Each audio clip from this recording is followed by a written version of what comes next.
के चरणों में सत सत नमन करते हुए हम आज का ये विशेष सत्र शुरू कर रहे हैं। बंधुओं और बहनों, जैसा कि आप सब जानते हैं, आज से हमारा एक नया ट्रेनिंग का एक कार्यशाला वर्कशॉप चालू हो रहा है। Recce healing level 1। रेकी के बारे में हम सब कुछ बहुत सुनते भी है, जानते भी है। रेकी का प्रयोग हमें किस तरह से अपनी सुरक्षा के लिए, अपने आप को सुरक्षित रखने के लिए हर तरह से, शारीरिक, मानसिक और हर तरह से हमें सुरक्षा प्रदान करता है। तो अपनी सुरक्षा हम कैसे करें, इन 7 दिनों में हम सीखेंगे। हमारे साथ हमारी प्रशिक्षिका संजीवनी जी हमारे साथ जुड़ चुकी है। संजीवनी जी हमसे अच्छी तरह, भली भांति हम उनसे परिचित हैं। हमारे साथ पहले भी बहुत सेशन ले चुकी है। उन्होंने पहले भी एक सीरियल लिया था चक्र विज्ञान के ऊपर, चक्रों के ध्यान के बारे में बहुत ही शानदार सेशन लिया था वो भी। आज हम दूसरा एक सीरियल शुरू कर रहे हैं। इस सीरियल का आज पहला दिन। आप सभी से निवेदन, अपने अपने सबके वीडियो वीडियो ऑन कीजिए। पहले सबसे निवेदन, वीडियो ऑन रखेंगे।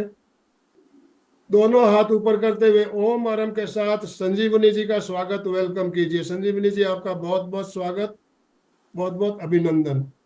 और जैसा कि एमपीके के साथ हम संजीवनी हीलिंग कॉरपोरेशन कोटा, दोनों संस्थाओं संयुक्त रूप से ये कार्यक्रम हो रहा है, तो दोनों संस्थाओं के सदस्यों को बहुत बहुत सबका स्वागत करते हुए हम आज का सेशन शुरू करना चाहेंगे। तो संजीवनी जी, आपसे निवेदन, आप आज का सत्र शुरू करें। Over to you. प्रणाम सभी को।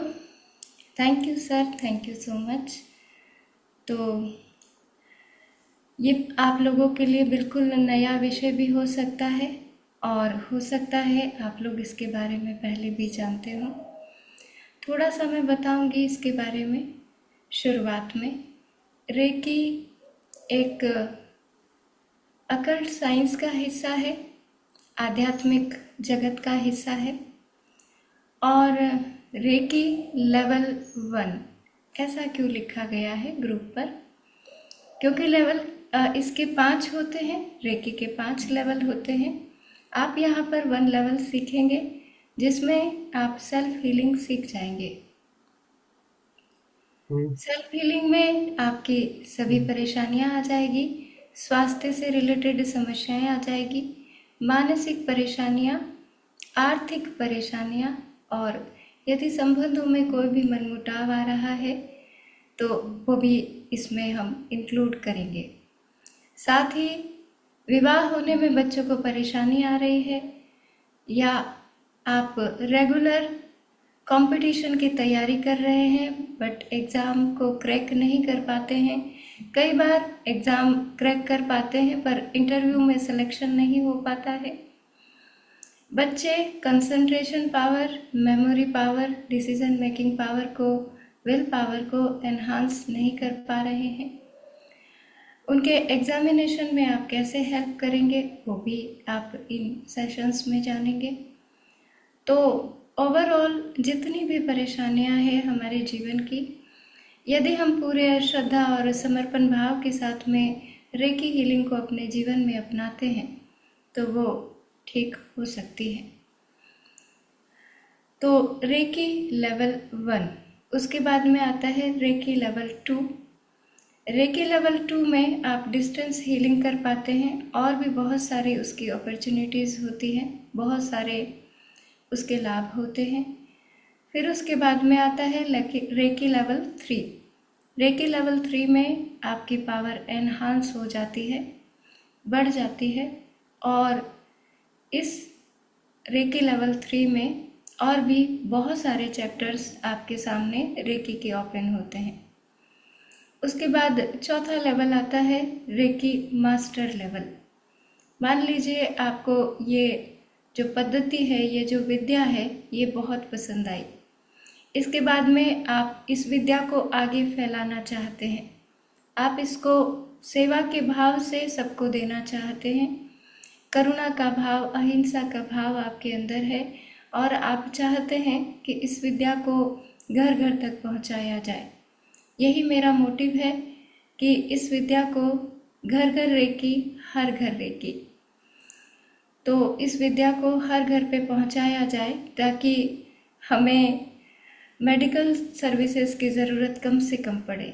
कम से कम इतना तो हम अपने आप के लिए कर सके कि हम स्वस्थ रह सके, हमारा मन शांत रह सके, हमें पर्याप्त धन मिल सके, हमारे रिश्ते मधुर और प्रेमपूर्ण हो सके, और हम छोटी छोटी सी समस्याएं जो हमारे जीवन में आ जाती हैं हम उनसे अपने दम पर निपट सके, ताकि हमारी पावर एनहांस होगी तो हम हर एक जो बड़ी छोटी जो भी समस्याएं हमारे जीवन में आती है वो हमें बहुत छोटी लगेगी, क्योंकि एक पहाड़ के सामने खड़े होना और एक समतल स्थान पर खड़े होना दोनों में बहुत अंतर होता है।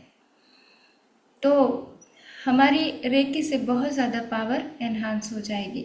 मास्टर लेवल उनके लिए है जो आगे इसे प्रोफेशन बनाना चाहते हैं, सेवा के भाव से इसे आगे पहुंचाना चाहते हैं। इस मास्टर लेवल में क्योंकि जो आपका शक्तिपात होगा, अट्यूनमेंट होगा लास्ट डे, वो सिखाया जाता है कि वो कैसे करना है 1, 2 और 3 रेकी लेवल के स्टूडेंट्स का। मास्टर के बाद में एक और लेवल आता है जिसे 5वां लेवल कहते हैं, वो है ग्रैंड मास्टर लेवल।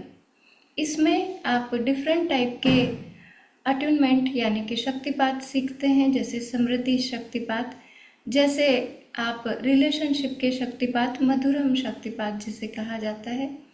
स्टूडेंट्स के लिए एक विशेष शक्तिपात ग्रैंड मास्टर में ही सिखाया जाता है, और आपको मास्टर कैसे बनाना है, मास्टर का शक्तिपात कैसे करना है, वो भी आपको ग्रैंड मास्टर में सिखाया जाता है। तो ये 5 लेवल है जो रेकी के होते हैं, और आप इनको पूरा कोर्स भी कर सकते हैं यदि आप इंटरेस्टेड हैं। मैंने तो 7 गुरुओं से अलग अलग 1 से लेकर के 5 तक पूरे ग्रैंड मास्टरशिप तक किया है, क्योंकि रेकी मेरा पैशन है, रेकी से मुझे प्रेम है। एक तरीके से परमात्मा के बाद, मेरे शिव के बाद रेकी ही मेरे लिए सब कुछ है। मुझे बहुत प्रेम है रेकी से, रेकी सिखाने से, रेकी करने से, हर एक चीज़ से, रेकी से जुड़ी हर एक चीज़ से मुझे प्रेम है। मैंने कहा रेकी मेरा पैशन है। मुझे बहुत आनंद आता है रेकी की क्लासेस लेने में, मेडिटेशन की क्लासेस लेने में। परमात्मा ने मुझे ऑकल्ट साइंस से जोड़ा, इस आध्यात्मिक जगत से जोड़ा, इसके लिए मैं परमात्मा के प्रति सदा आभारी रहूँगी। तो रेकी लेवल 1 पर हम आ जाते हैं। रेकी लेवल 1 में सबसे पहले आज हम 3-4 चैप्टर्स पर 3-4 टॉपिक्स पर डिस्कस करेंगे, और इन 7 दिनों में हम वहाँ तक पहुँचेंगे अपनी यात्रा में जहाँ पर आप सेल्फ हीलिंग के बारे में पूरा जान जाएंगे कि आपको सेल्फ हीलिंग कैसे करनी है, यानी कि स्वयं की रेकी कैसे करनी है। उसके बाद में लास्ट डे आपका शक्तिपात हो जाएगा, अट्यूनमेंट, जो कि बहुत ज़रूरी है रेकी के लिए। रेकी को आप सीख तो लेंगे इन 6 दिनों में, लेकिन उस ऊर्जा को उपयोग में नहीं ले पाएंगे जब तक कि आपका शक्तिपात नहीं होगा। तो सबसे इम्पॉर्टेंट क्लास यदि कही जाए तो वो है जिस दिन आपका शक्तिपात होगा। उसके लिए आपको क्या क्या करना है वो आपके ग्रुप पर डाल दिया जाएगा जब 6ठा दिन आएगा। तो 6 दिन आपको ज्वाइन करना है, समझना है कि आखिर ये विद्या क्या है, कहाँ से आई है, और हमारे लिए ये किस प्रकार से लाभप्रद है। तो जैसा कि पहला जो चैप्टर है उस पर बात करें। आपके मन में, किसी के मन में ये प्रश्न आ रहा है कि आपने 7 गुरुओं से क्यों किया है। 7 गुरुओं से मैंने इसलिए किया है क्योंकि रेकी मेरा पैशन है, मुझे रेकी पसंद है। और सबसे बड़ी चीज़, हर एक गुरु की, जो कि ग्रैंड मास्टर है, उनकी अलग अलग टेक्निक होती है। सबके पढ़ाने का, सिखाने का तरीका एक होता है, एक जैसा नहीं होता है, अलग अलग होता है। जैसे पहली क्लास में बच्चा स्कूल जाता है तो वहाँ पर सेम बुक्स होती है, सेम सिलेबस होता है। लेकिन रेकी में एक ग्रैंड मास्टर अपना सिलेबस बना सकता है, अपने तरीके बना सकता है। हाँ, कुछ चीज़ें फिक्स होती है, जैसे सिंबोलॉजी, सिंबल्स इसमें फिक्स होते हैं, जो आप 1 लेवल में बताएं, 2 लेवल में बताएं, 3 लेवल में बताएं, वो ग्रैंड मास्टर की मर्जी होती है। वैसे 1 लेवल में कोई भी सिंबल किसी भी ग्रैंड मास्टर के द्वारा बताया नहीं जाता है। तो इसलिए मैंने अलग अलग गुरुओं से की, और जो मेरा तरीका है वो मेरा तरीका है। ये मेरे पास ये आपको मिलेगा। जब आप दूसरे ग्रैंड मास्टर से सीखेंगे तो उसके पास आपको दूसरा तरीका मिलेगा। जैसे 26 पॉइंट है तो कुछ कुछ गुरु 24 पॉइंट देते हैं, कुछ कुछ गुरु 26 पॉइंट देते हैं फुल बॉडी सेल्फ हीलिंग करने के लिए, जो हम जानेंगे आने वाली क्लासेस में। मेरे पास भी 26 पॉइंट है। मैंने अलग अलग गुरुओं से किया है, इसलिए मेरे पास एक यूनिक टेक्निक है आपको रेकी पूरा 1 लेवल से ग्रैंड मास्टर तक की। तो इसलिए मैंने 7 गुरुओं से किया ताकि मुझे भिन्न भिन्न तरह के टेक्निक्स के बारे में जानकारी मिल सके। आप एक गुरुओं से करके भी सेटिस्फाइड हो सकते हैं, क्योंकि उसकी टेक्निक भी आप पर काम करेगी। हर गुरु की टेक्निक्स काम करती है। जो गुरु हमारे शक्तिपात करते हैं उन्हीं गुरु की टेक्निक्स हम पर बहुत अच्छे से काम करती है। तो केवल मेरा पैशन है, मुझे रेकी करना, रेकी के बारे में जानना और जानना बहुत अच्छा लगता है। जब मैं 7 गुरुओं के बाद सेटिस्फाइड हो गई कि अब मैं अपना बहुत प्यारा सा यूनिक सा कोर्स बना सकती हूँ, तो फिर मैं अपना कोर्स बना करके आज आप लोगों के सामने हूँ। रेकी से मैं 15 साल से जुड़ी हुई हूँ, और जो मैं आपके सामने बैठी हूँ ये रेकी का ही कमाल है। मेरे जीवन में क्या हुआ, आप में से बहुत सारे अधिकतर लोग जानते होंगे कि जीवन के एक ऐसे मोड़ पर आकर मैं ब्लाइंड हो गई। बाय बर्थ मैं ब्लाइंड नहीं हूँ, मैंने दुनिया को देखा है, मैंने रंगों को देखा है, मैंने सुंदर प्रकृति को देखा है। लेकिन वो आप लोगों अगर इंटरेस्टेड हैं आप लोग मेरे बारे में जानने में, तो प्लीज़ मुझे पर्सनल नंबर पे मैसेज कीजिए। मैं आपको अपना इंटरव्यू भेज दूंगी, जिसमें मैंने डिटेल से बताया है कि मैं कहाँ से आई हूँ और कैसे आपके पास आ गई हूँ, कैसे आपके सामने आकर बैठ गई हूँ और कैसे आपको रेकी लेवल 1 सिखा रही हूँ। क्योंकि यहाँ पर हमारे पास में इतना समय नहीं है कि मैं आपको अपने बारे में डिटेल से बता सकूँ। तो हम बात करते हैं रेकी लेवल 1 के पहले चैप्टर पर, जो कि है पेन एंड प्लेजर। आप लोग यहाँ पर एकत्रित हुए हैं। कुछ लोग रेकी के बारे में बहुत अच्छे से जानते हैं, कुछ लोगों ने कुछ कुछ लेवल्स कर भी रखे होंगे, लेकिन कुछ लोग ऐसे हैं जो रेकी के बारे में कुछ भी नहीं जानते हैं। वो जुड़ गए हैं केवल इसलिए क्योंकि उनके अंदर, उनके पास कोई ना कोई पेन है, कोई ना कोई दर्द है, कोई ना कोई परेशानी या समस्या से वो जूझ रहे हैं, और वो उसका समाधान पाने के लिए रेकी हीलिंग से जुड़ गए हैं। एक रीज़न तो ये हो सकता है कि आपको कोई शारीरिक व्याधि हो, मानसिक व्याधि हो, या आपके जीवन में आर्थिक परेशानियां आ रही हो, फाइनेंशियल इश्यूज आ रहे हो सकता है आपके संबंध दिनों दिन खराब होते जा रहे हो सकता है आपके बच्चों का विवाह नहीं हो रहा हो, या वो मान नहीं रहे हो, या आपके बच्चों के साथ में कुछ ऐसी परेशानी हो, तो आप रेकी हीलिंग से जुड़कर उनके लिए सहायक सिद्ध हो सकते हैं। और भी बहुत सारी जीवन में तकलीफ़ें होती है, परेशानियां होती है। हो सकता है आपके जीवन में भी कोई आप ऐसी परेशानी से जूझ रहे हो और उसके लिए रेकी में समाधान ढूंढ रहे हो। बिल्कुल आपको समाधान निश्चित मिलेगा। दूसरे प्रकार के लोग हैं जो प्लेजर से यहाँ जुड़ गए हैं, जिनके अपनी समस्याएं ज़्यादा नहीं हैं, लेकिन वो लोगों की सेवा करना चाहते हैं। वो अहिंसा के भाव से, वो करुणा के भाव से, प्रेम के भाव से, सेवा के भाव से यहाँ जुड़ गए हैं, कि हम भी इस विद्या को सीखें और लोगों की सेवा कर सकें। कुछ लोगों के मन में क्वेरीज भी होगी, एक क्यूरियोसिटी भी होगी कि क्या है ये रेकी, बहुत नाम सुना है, चलो हम भी ज्वाइन करके देखते हैं। तो उस वजह से भी लोग जुड़े होंगे। लेकिन आप किसी भी रीज़न करके जुड़े हैं, आपको यहाँ पर आते ही सबसे पहले एक चीज़ को समझना होगा। अभी मैं आपसे कहूँ कि आपके जीवन में जो भी परेशानियाँ हैं, जो भी समस्याएं हैं, वो उसका रीज़न क्या है।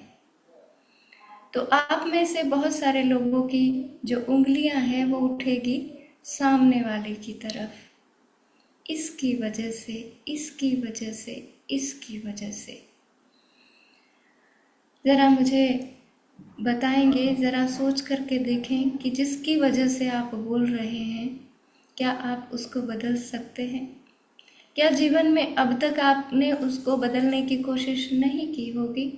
निश्चित की होगी। क्या बदल पाए? 1% भी नहीं बदल पाए। तो ये सिद्ध हो जाता है कि हम दूसरे को नहीं बदल सकते। मान लीजिए 2 गाड़ियाँ हैं, आपकी सामने गाड़ी चल रही है, उसके सामने से एक गाड़ी आ रही है, वो बहुत तेज़ स्पीड में है, आप भी बहुत तेज़ स्पीड में हैं। आपको उसे देखकर लग रहा है कि ये सीधा सामने ऊपर आएगा और एक्सीडेंट होगा। आप वहाँ पर इंतज़ार करेंगे कि वो रुके, उसकी गाड़ी रुक जाए, या आप अपनी गाड़ी को कम स्पीड में करके साइड में करके खड़े हो जाएंगे कि यह निकल जाए। समझदारी इसी में है और आप भी यही करेंगे कि अपनी गाड़ी की स्पीड कम करेंगे और उसके बाद में साइड में गाड़ी को खड़ा करके रुक जाएंगे कि भाई इसको निकल जाने दो, इसको ऊपर जाने की कुछ ज़्यादा ही जल्दी है। आप उसको रोकेंगे नहीं, आप उसको टोकेंगे नहीं, आप उससे कुछ बोलेंगे नहीं। इसी तरह हमारे जीवन की गाड़ी है। जब हम दूसरे को दोष देते हैं तो मतलब हम बदलना नहीं चाहते, क्योंकि हम दूसरे को तो बदल ही नहीं सकते, हम दूसरे को रोक ही नहीं सकते। अगर आप सामने वाले की गाड़ी को रोकने की कोशिश कर रहे हैं तो हो सकता है इतनी देर में एक्सीडेंट हो जाए, हो सकता है आपको वो हानि झेलनी पड़े जो आपने सोचा भी न हो। तो सबसे अच्छा समझदारी की बात यही है कि अपनी स्पीड कम करो, अपने को बदल लो, अपने को बदल लो। ये बहुत सरल है, स्वयं को बदल लेना बहुत सरल है। जब हमारे पास ऑप्शन ही नहीं है सामने वाले को बदल लेने का, तो फिर हम व्यर्थ एफर्ट्स भी क्यों डालें। हमें अब पता चला है कि हम स्वयं को केवल बदल सकते हैं और हम स्वयं को बदल लेंगे। तो यहाँ पर आपको करना क्या है? जिम्मेदारी लेनी है स्वयं की। दूसरा हमारा जो टॉपिक है वो है जिम्मेदारी स्वयं की। जिम्मेदारी किसकी? जिम्मेदारी स्वयं की, क्योंकि हम केवल स्वयं को बदल सकते हैं।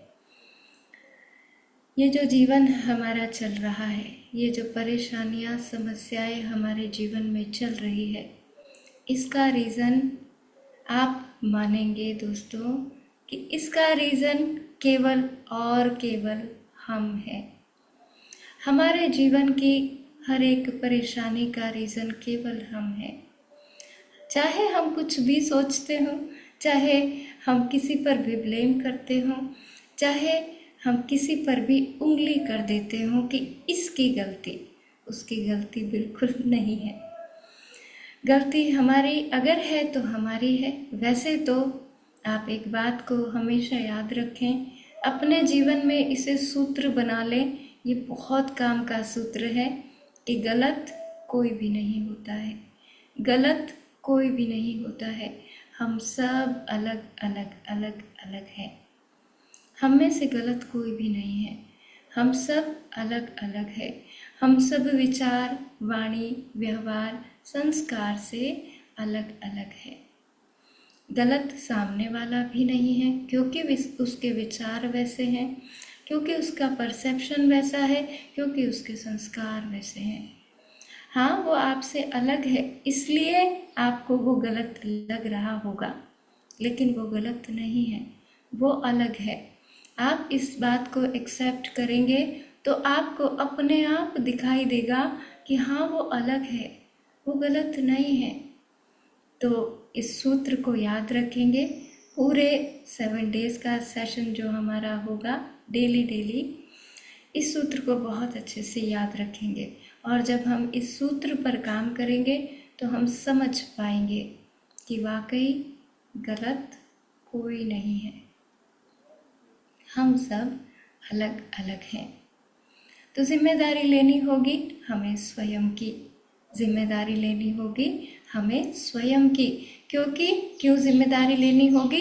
क्योंकि हम दूसरे को नहीं बदल सकते हैं, हम केवल स्वयं को बदल सकते हैं।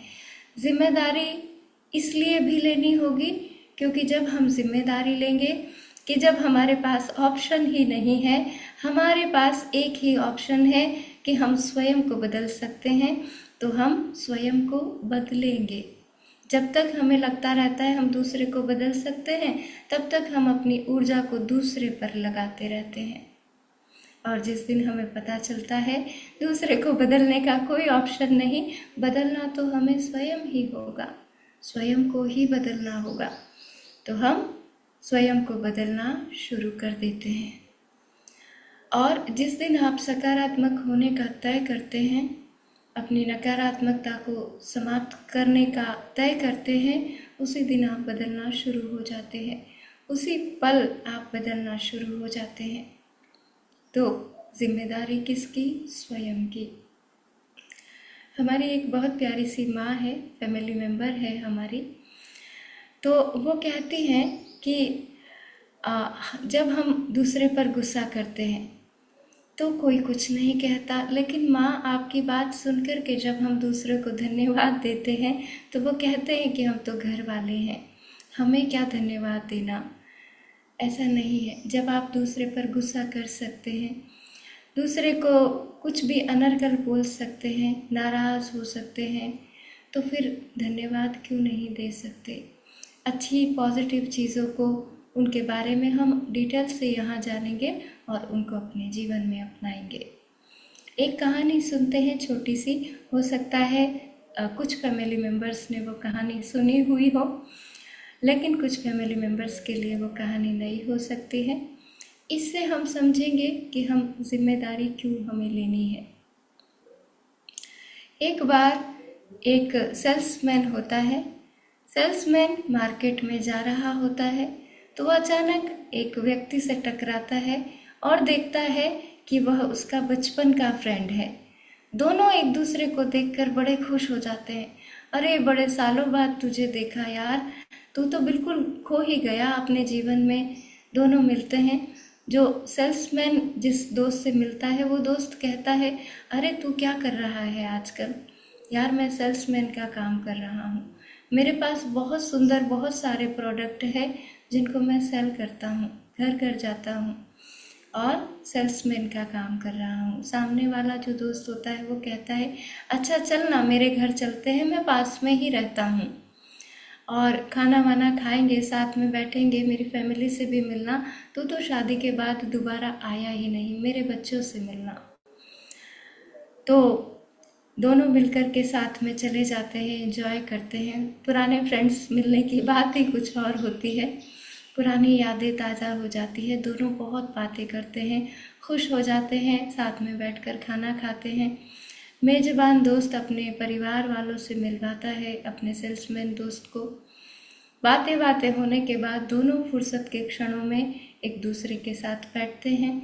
तो मेजबान दोस्त दीवान पर बैठ जाता है सामने, और सामने ही उसके एक सोफ़ा रखा हुआ होता है, उस पर एक बिल्ली ऑलरेडी बैठी हुई होती है। तो जो मेहमान दोस्त होता है यानी कि जो सेल्समैन होता है वह उस सोफ़े पर बैठ जाता है। जो मेजबान दोस्त होता है वो सेल्समैन से कहता है कि चलो अब तुम्हारे प्रोडक्ट भी देख लिए जाएं, बहुत गपशप हो गई। तो सेल्समैन अपने प्रोडक्ट दिखाने के लिए अपना बैग खोलता है, बैग में से एक प्रोडक्ट निकालता है, खड़ा होता है लेकर के, और खड़े होते ही बिल्ली बोलती है जो सोफे पर ऑलरेडी बैठी हुई है, म्याऊं म्याऊं।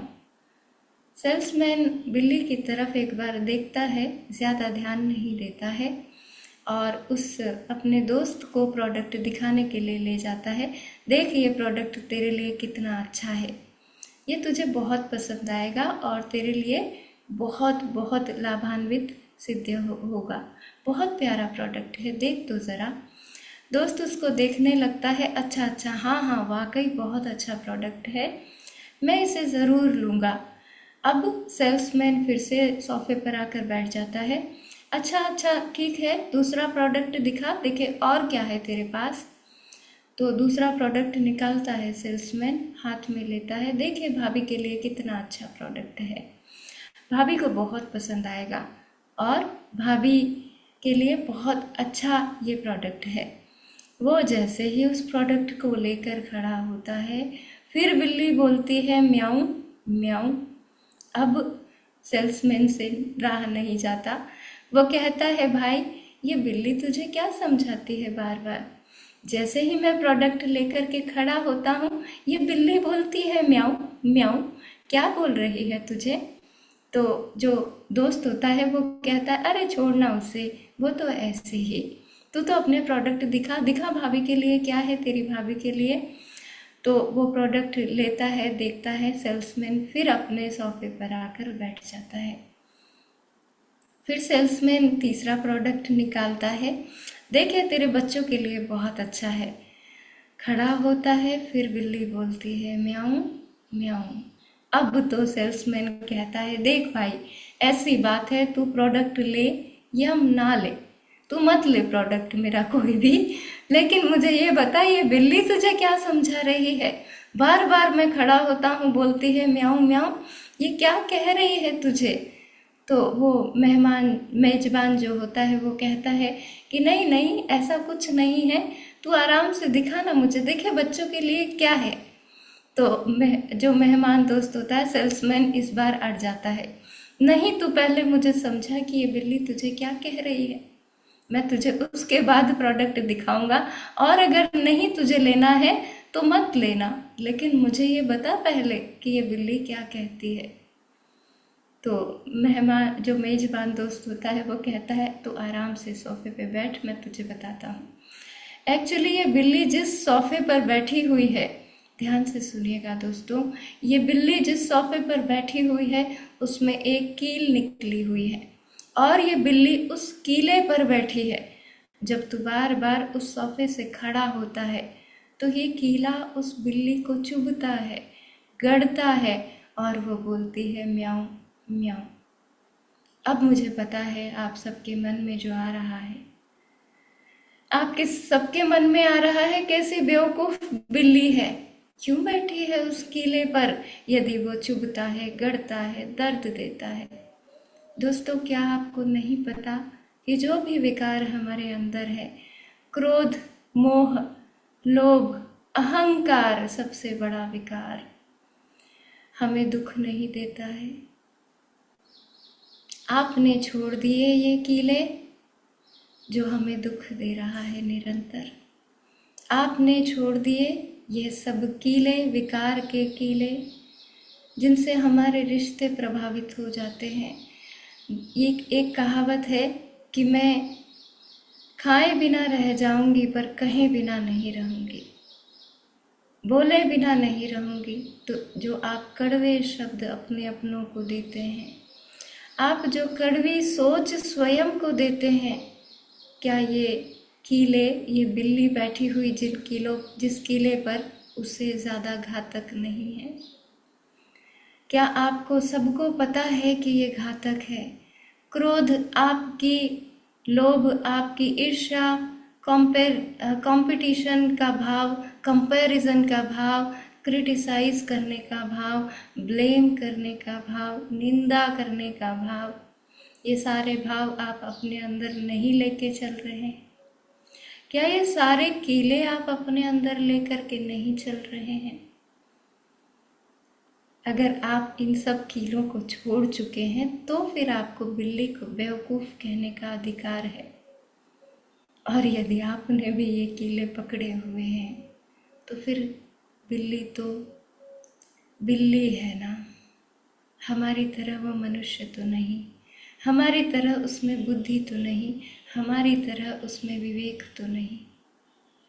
जब हम विवेकवान बुद्धिमान होकर के उन कीलों को पकड़े हुए हैं जो हमें दुख देते हैं, आप क्या समझते हैं ये सारे विकार जो आप अपने अंदर पैदा करते हैं, ये सारे विकार आपके लिए, आपके जीवन के लिए, आपके स्वास्थ्य के लिए, आपके सुख के लिए, आपकी समृद्धि के लिए, आपके प्रेमपूर्ण रिश्तों के लिए, आपकी सफलता के लिए क्या बहुत अच्छे हैं?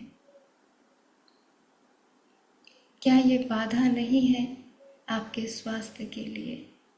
आप इस नकारात्मक ऊर्जा को जो बार बार क्रिएट करते हैं, क्रोधित होते हैं, बार बार अपने आप को सजा देते हैं, क्या आपको बदलने की ज़रूरत नहीं है?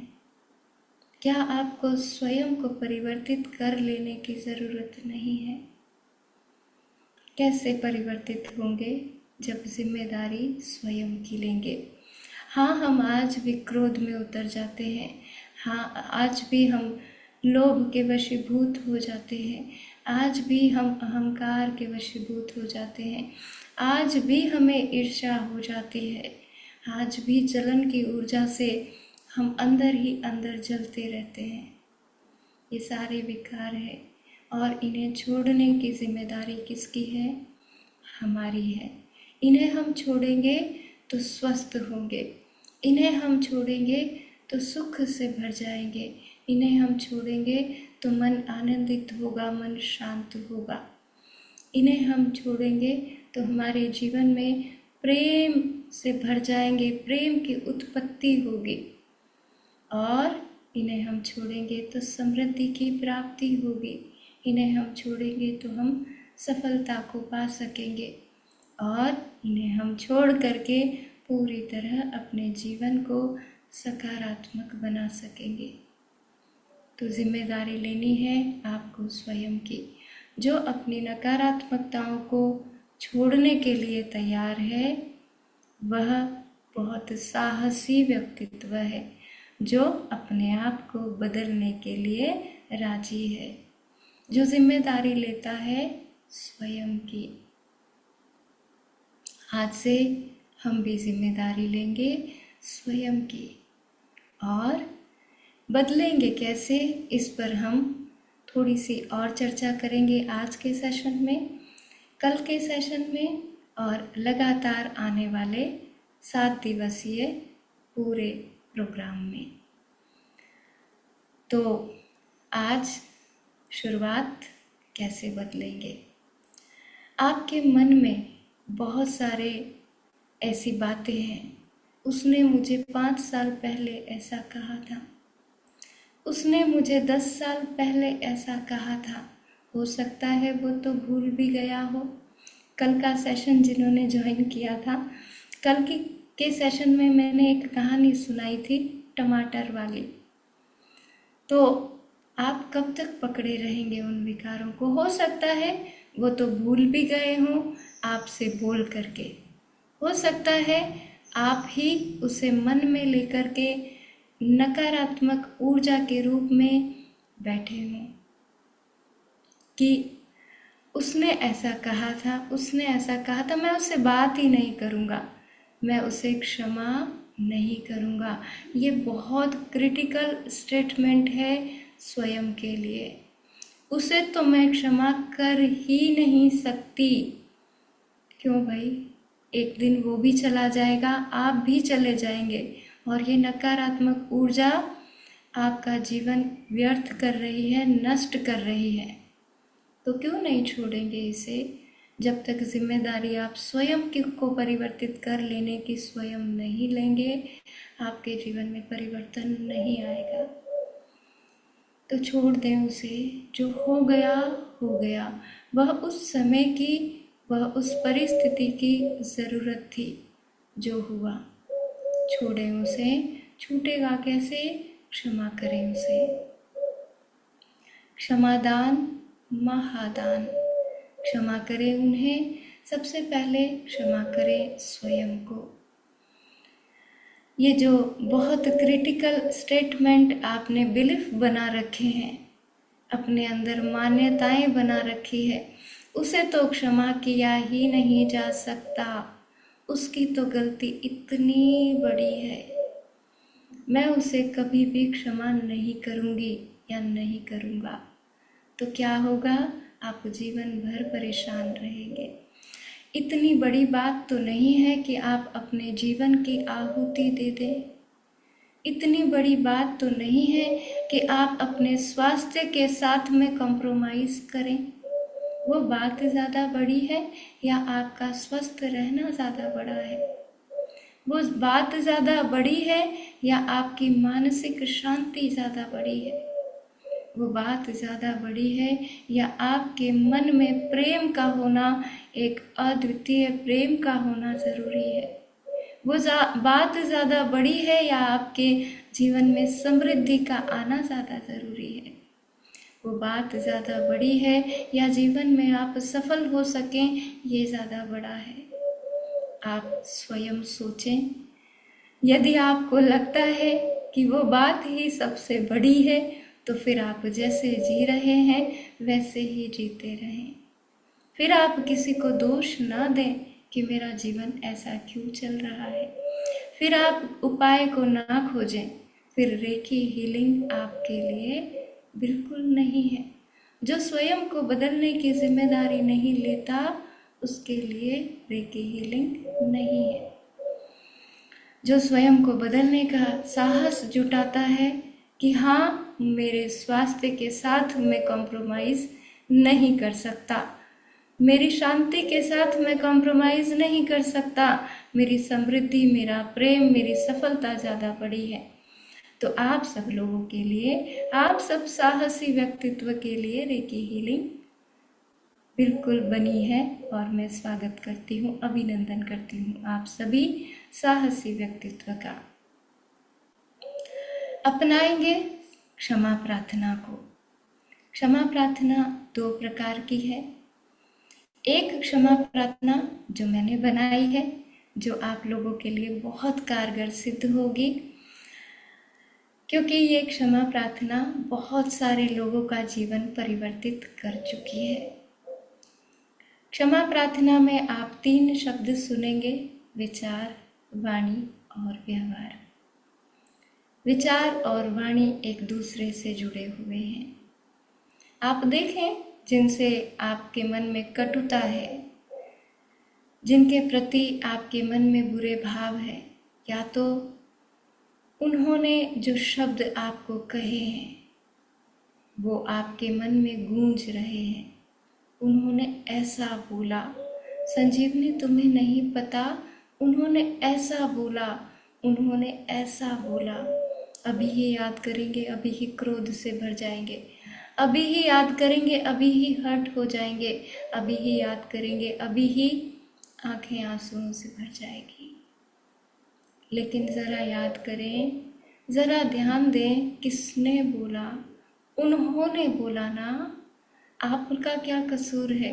आप किस गलती की सज़ा स्वयं को दे रहे हैं? बोला तो उन्होंने है ना।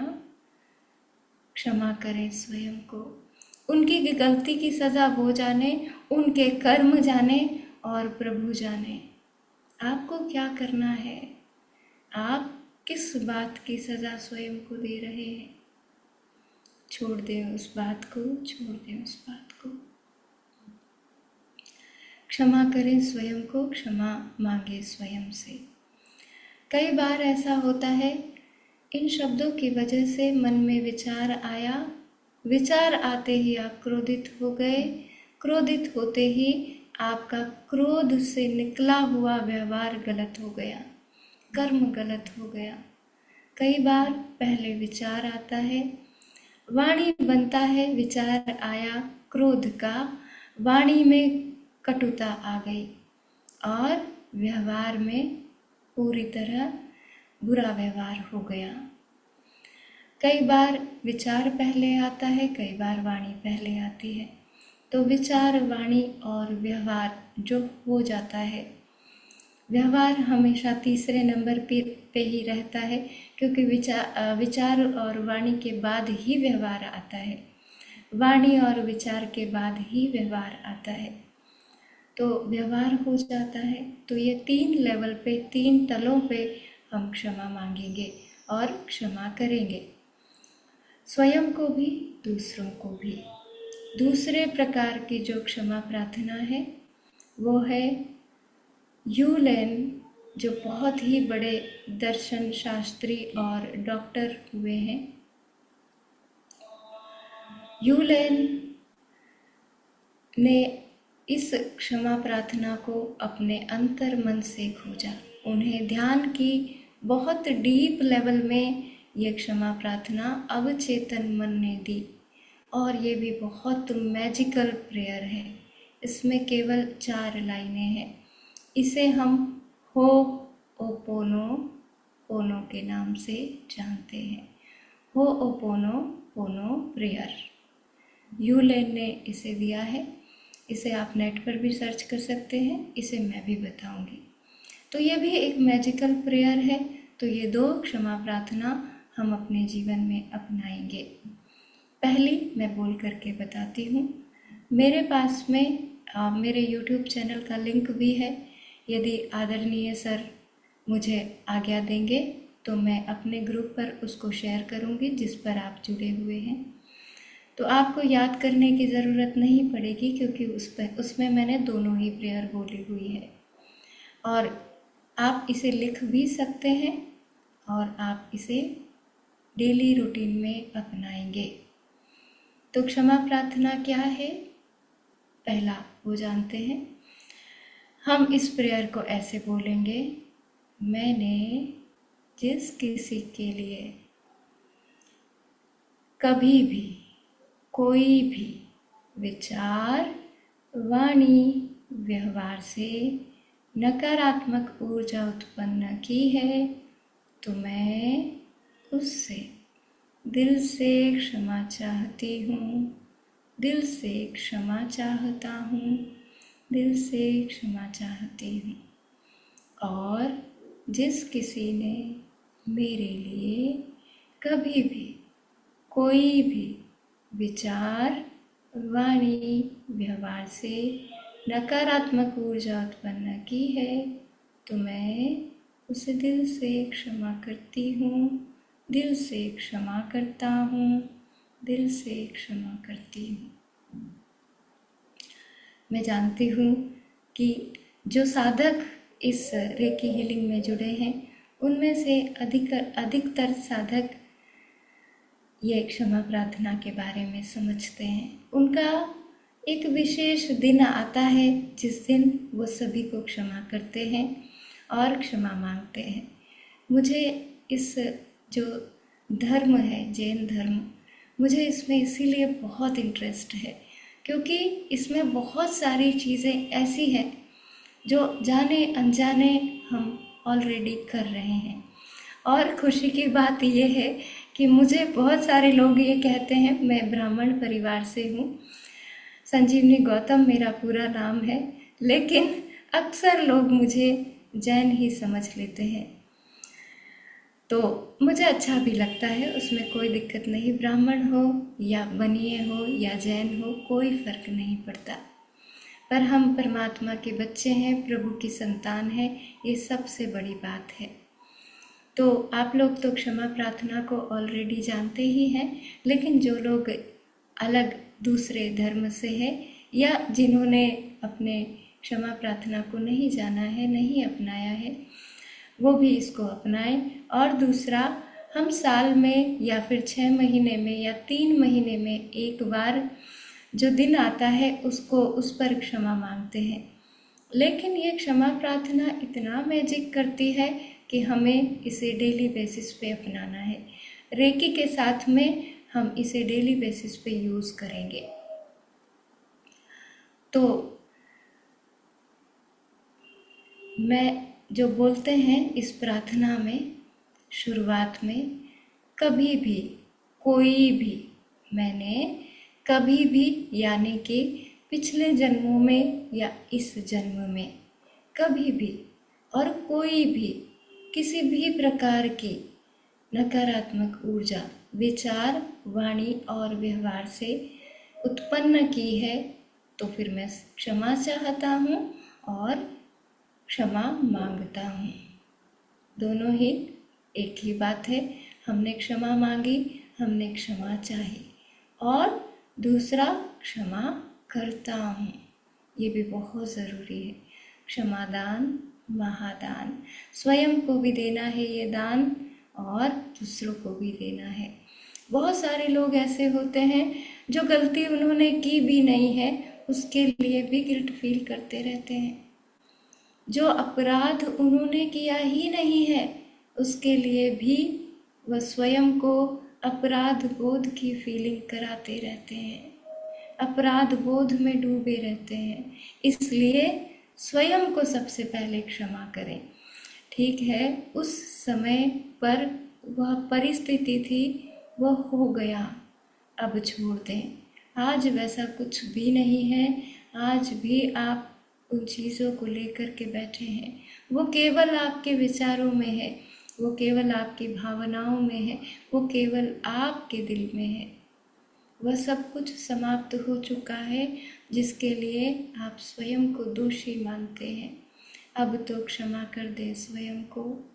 बीमार हो गए हैं, रोगग्रस्त हो गए हैं, अब तो क्षमा करें स्वयं को।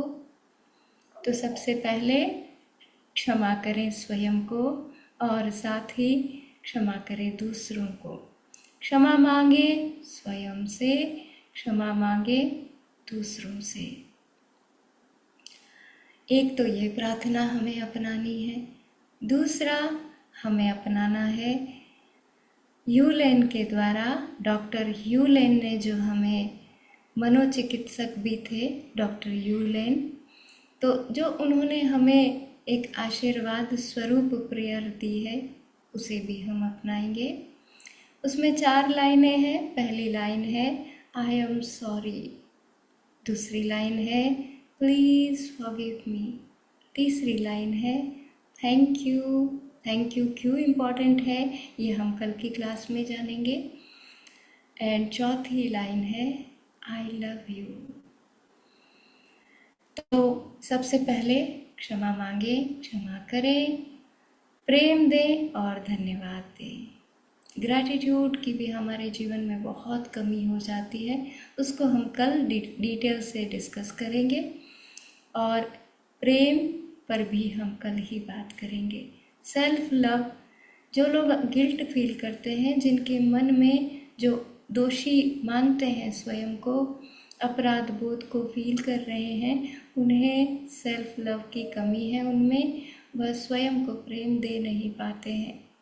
कल डिटेल में जानेंगे सेल्फ लव और अदर्स लव के बारे में, करुणा प्रेम के बारे में, अहिंसा के बारे में थोड़ा सा, और धन्यवाद के बारे में।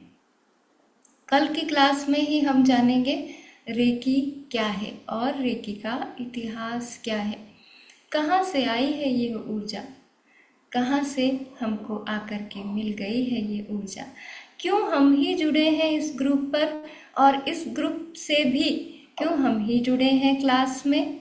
कहीं ना कहीं कोई ना कोई कनेक्शन तो होगा ना। परमात्मा ने हमें जोड़ा है इस विद्या से। ये एक ऐसी विद्या है जिसे हर कोई नहीं सीख पाता। बहुत सरल है, बहुत सरल है, लेकिन परमात्मा प्रभु जिसे चुनते हैं वह इस विद्या से जुड़ते हैं। कई लोग सीख भी लेते हैं तो कंटिन्यू नहीं करते हैं, क्योंकि प्रभु ने उन्हें नहीं जोड़ा है। जिसके जीवन में ये विद्या आनी है वह आकर ही रहती है, वह जुड़ता ही जुड़ता है इस विद्या से। तो थोड़ा सा हम आगे इस प्रेयर को एक बार और बोल लेते हैं। I am sorry, please forgive me, thank you, I love you. I am sorry, please forgive me, thank you, I love you. I am sorry, please forgive me, thank you, I love you. ये 2 क्षमा प्रार्थनाएं हमें अपनानी है। ये 2 क्षमा प्रार्थनाएं हमें रेकी शक्ति की प्रार्थना करने से पहले रोज करनी है। अब ऊर्जा क्या है, हमारा तीसरा और अंतिम छोटा सा चैप्टर। ऊर्जा जो स्थूल आँखों से दिखाई दे रहा है, जो स्थूल आँखों से हमें दिखाई दे रहा है, क्या उतना ही है या और भी कुछ है? नहीं, जो स्थूल आँखों से दिखाई दे रहा है केवल उतना नहीं है, और भी विराट है, और भी बहुत कुछ है। ऑकल्ट साइंस में कहा जाता है, या हमारी जो क्वांटम फिजिक्स है, क्वांटम हीलिंग है, उसमें कहा जाता है कि जो पदार्थ है, जो पदार्थगत संसार है, जो वस्तुएं हैं, जो हम स्थूल आँखों से देख पाते हैं, उसे छू पाते हैं, वो कितना है, पदार्थ कितना है, 0.00001%, केवल और केवल 0.00001%। और जो बचा हुआ है वह कितना है, वह है 99.99999%। क्या है ये है ऊर्जा। ये है ऊर्जा। ये पदार्थ में भी उतनी ही है जितनी एक मनुष्य में है, पेड़ पौधों में है, पक्षियों में है, प्रकृति में है, एनिमल्स में है, उतनी ही ऊर्जा। और ऊर्जा कितनी है, उसका भाग पदार्थ में कितना है, 99.99999%। तो मतलब एवरीथिंग इज एनर्जी। इस एनर्जी को कैसे समझा जाए, आप एक माइक्रोस्कोप लेंगे, उसके नीचे एक पत्थर को रखेंगे, जूम इन करते चले जाएंगे, लास्ट में जो बचेगा वो अणु परमाणु ऊर्जा की तरंगे मात्र बचेगी। पत्थर के अंदर भी, जो पत्थर का एग्जाम्पल हमने इसलिए लिया क्योंकि वो सबसे ज़्यादा स्थूल हमें लगता है। उसके बाद आप उसी माइक्रोस्कोप के नीचे अपने हाथ को कर दीजिए, जूम इन करते चले जाएगी, अंत में क्या बचेगा, वही तरंगे, वही ऊर्जा की तरंगे। तो हमारे अंदर जो है वो पत्थर के अंदर भी है, पत्थर के अंदर जो है वो हमारे अंदर भी है। Everything is energy. आपके घर के जो स्थूल सामान आपको दिखाई देते हैं, उस गेट को जो आप जोर से पटक देते हैं, उस सोफे पर गुस्से में आप जोर से बैठ जाते हैं, वो भी उन तरंगों से ही बना हुआ है। उसमें भी वो वाइब्रेशन है, उसमें भी वह ऊर्जा है। ये जो कपड़े आप पहनते हैं, ये जो लैपटॉप है, ये जो फ़ोन आप यूज़ करते हैं, ये सभी में वह ऊर्जा का कुछ न कुछ हिस्सा है। तो everything is energy. Albert Einstein ने कहा है E = mc²। ये जो ऊर्जा है, इसको ना तो नष्ट किया जा सकता है और ना ही बनाया जा सकता है। तो फिर ऊर्जा का केवल स्वरूप बदलता है। ऊर्जा को ना तो नष्ट किया जा सकता है और ना ही बनाया जा सकता है। ऊर्जा का केवल स्वरूप बदलता है। आप ऊर्जा से एक रेत का कण भी नहीं बना सकते हैं और एक रेत के कण को नष्ट भी नहीं कर सकते हैं। आप कहेंगे ये लकड़ी है, इसमें ऊर्जा है, इस लकड़ी को मैंने जला दिया, ये राख में परिवर्तित हो गई, इस राख को मैंने हवा में उड़ा दिया या फिर इस राख को मैंने जल में बहा दिया, यह समाप्त हो गई।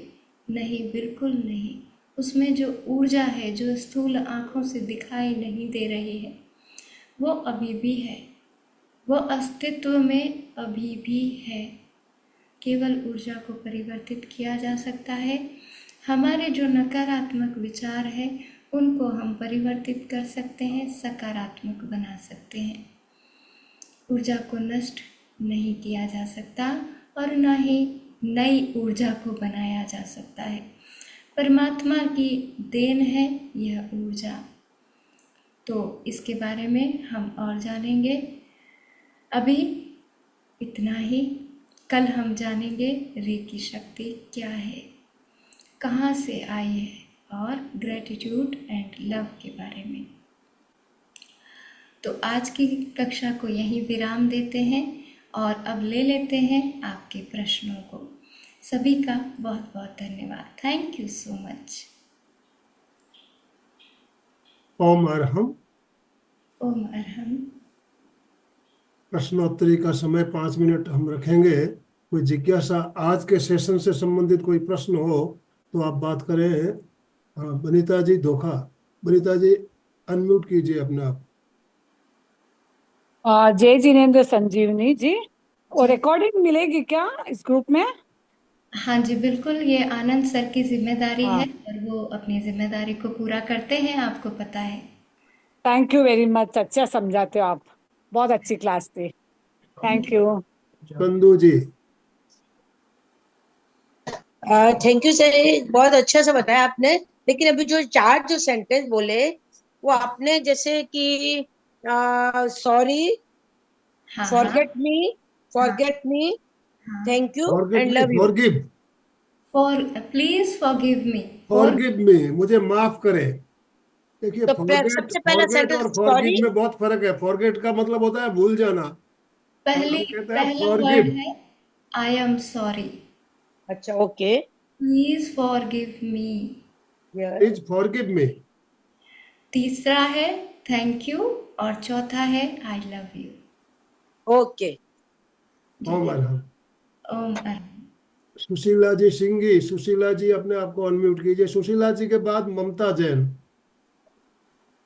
संजीवनी जी, बहुत बहुत धन्यवाद आपको इतना अच्छा सेशन देने के लिए। सारी बातें ऐसे समझ में आ रही है, क्योंकि हम लोग जैन भी हैं। वही बातें आपकी है जो जैन धर्म बताता है। बिल्कुल और बिल्कुल। ये जो आपने बताया 4 वर्ड से, हाँ तो हाँ। ये इसकी क्या माला फेरनी है या अपने आप में रिपीट करते जाना है?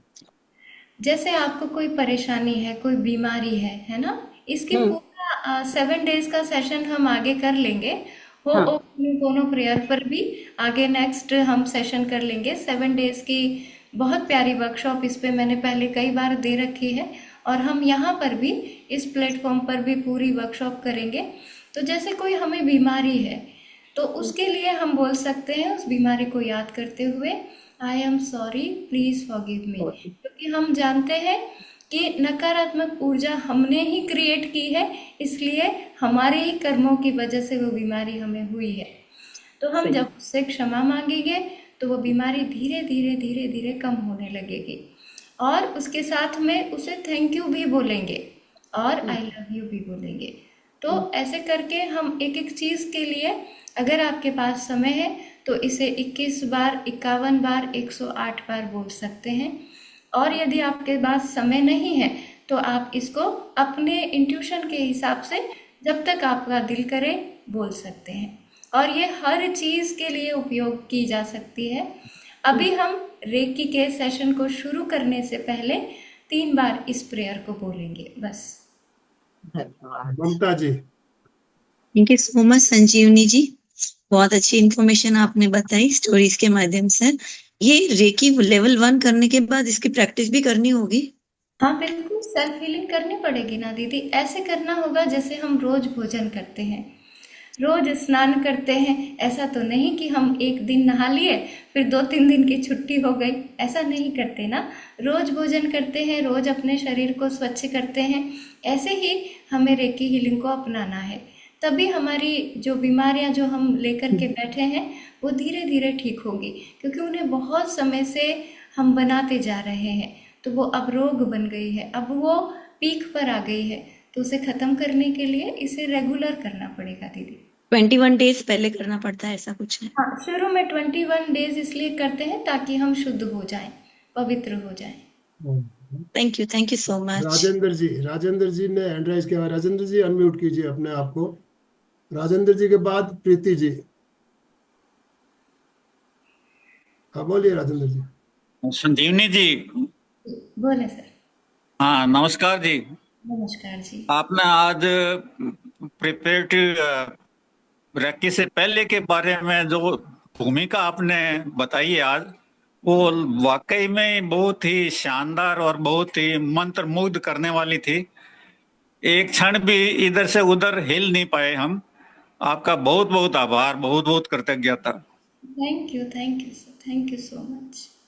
राजेंद्र जी आप कहाँ से हो सर? श्री गंगानगर राजस्थान। श्री गंगानगर राजस्थान। बहुत बढ़िया।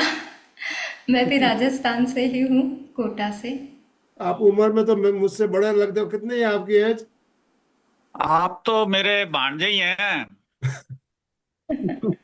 राजेंद्र जी राजेंद्र चलिए आंचलिया, यस भांजे यस क्या, यस, मैं इसीलिए मैं पूछ रहा हूँ। मुझे चेहरा आपका परिचित लग रहा है। हाँ, मैं देशनोक से ही हूँ और बाबा साहब मेरे बाबा से ही थे। बिल्कुल बिल्कुल पहचान गया, मैं पहचान गया। आप कहने की जरूरत नहीं है। कितनी एज कितनी हो गई आपकी? मेरी 75। 75। चलिए मुझसे बड़े हो आप। ओम हरम। प्रीति जी। मैं तो जी कितने मैम, दिनों से यार इंतजार कर रहा था, नमस्कार। 21 तारीख कब आए कब आए कब आए। बहुत सुंदर, बहुत सुंदर, बहुत सुंदर बाबूजी, बहुत सुंदर। हाँ, संजय जी रिश्ते में मेरे मामा जी है। अब और आज आपके पास इस क्लास की वजह से इनसे आज मिलना हो रहा है यूट्यूब पे, अपने जूम के थ्रू। और ये बहुत गंगानगर अक्सर में रहते देखता ही हैं। रहता हूँ चेहरा मैं देखा, मुझे प्रोग्राम परिचित सारे। लगा तो मैंने पूछा आप कहाँ से हो। बहुत बढ़िया बाबूजी। प्रीति जी थैंक बोलिए प्लीज। You so much. हाँ जी, नमस्कार मैम। नमस्कार जी। मैम मेरे को ये चीज पूछनी है कि मैं होपोनोपोनो प्रेयर ये बहुत टाइम से कर रही हूँ, लेकिन मेरी हेल्थ पे ना कुछ भी इम्पैक्ट नहीं पड़ रहा है। और मेरी यूट्रस में ना एंडोमेट्रियोसिस सिस्ट है, जिसके लिए मैं 6 मंथ से आयुर्वेदिक ट्रीटमेंट भी ले रही हूँ, बट हाँ, कोई इम्पैक्ट हो नहीं रहा है। तो मुझ इसे रेकी के साथ अपनाएं दीदी। पहली बात, इसको रेकी के साथ में अपनाएं। अभी आप फर्स्ट लेवल कर ही रहे हैं, तो सेल्फ हीलिंग तो आप करेंगे ही। उसके बाद में जी पोनो करने का एक तरीका होता है दीदी, कि हम उस जो पार्ट है उसको बहुत इंटरनली उससे जुड़ते हैं पहले, और उसके बाद में हम 108 बार ये प्रेयर बोलते हैं। आप यही तरीके से कर रहे हैं क्या? मैम, जैसे मेरे यूट्रस में सिस्ट है तो मैं उसके लिए कैसे होपोनोपोनो करूँ? अभी तो मैं सिंपली ऐसे ही करती हूँ, I am sorry, please forgive me, thank you, I love you, अपने अपने ऐसे ही करके। लेकिन हाँ। अभी जैसे मुझे सिस्ट के लिए करना है। हम्म, तो पहले तो हम रेकी सीख रहे जी हैं, मैम बोलिए। रेकी भी हम करेंगे साथ में, है ना। इन 7 डेज के बाद हम फुल बॉडी सेल्फ हीलिंग करेंगे। तो उसमें भी आपकी ये जो सिस्ट वाली प्रॉब्लम है वो धीरे धीरे कवर होने लग जाएगी, ठीक होने लग जाएगी। और दूसरा क्या है कि होपोनोपोनो प्रेयर के लिए पहले आप अपनी सिस्टर से, अपने उस पार्ट से बात करेंगे। इसका एक तरीका होता है कि आप पहले बात करेंगे कि मेरे कौन से कर्म की वजह से तुम्हें पीड़ा हुई है, परेशानी हुई है, तुम आई हो। ये बहुत मतलब डीप लेवल की बात है। करुणा से भर के आप उससे बात करोगे और फिर उससे पूछोगे, और फिर उस पार्ट से बोलोगे कि चलो ठीक है, मुझे समझ आया। ये इंट्यूशन में आपके आ जाएगा कि कौन से कर्मा की वजह से ये हुआ, है ना। उसके बाद में आप ये सॉरी वाला बोलोगे, फॉरगिवनेस के लिए बोलोगे, और फिर थैंक यू बोलोगे उसको, कि जो भी तुम मुझे सिखाने के लिए आई हो मेरे जीवन में, जो भी कर्म की वजह से तुम आई हो, मैं उस कर्म को धन्यवाद करती हूँ, और मुझे वो बताओ जिसके लिए तुम आई हो। तो क्या है कि पार्ट से हमें बात करनी पड़ती है। हम शरीर को फॉर ग्रांटेड ले लेते हैं दीदी, लेकिन हम जब शरीर के एक एक पार्ट से बात करते हैं तो जीवन कुछ और हो क्या जाता है। बहुत टाइम से ना। समय हमारा ऑलरेडी संपन्न हो चुका है। 5 मिनट अधिक हो जी जी चुका जी। है। तो आपकी मतलब कोई एक्चुअली जिज्ञासा मैम है तो आप बहुत नोट टाइम डाउन से करके रखेंगे। मैं ना से हीलर बनने।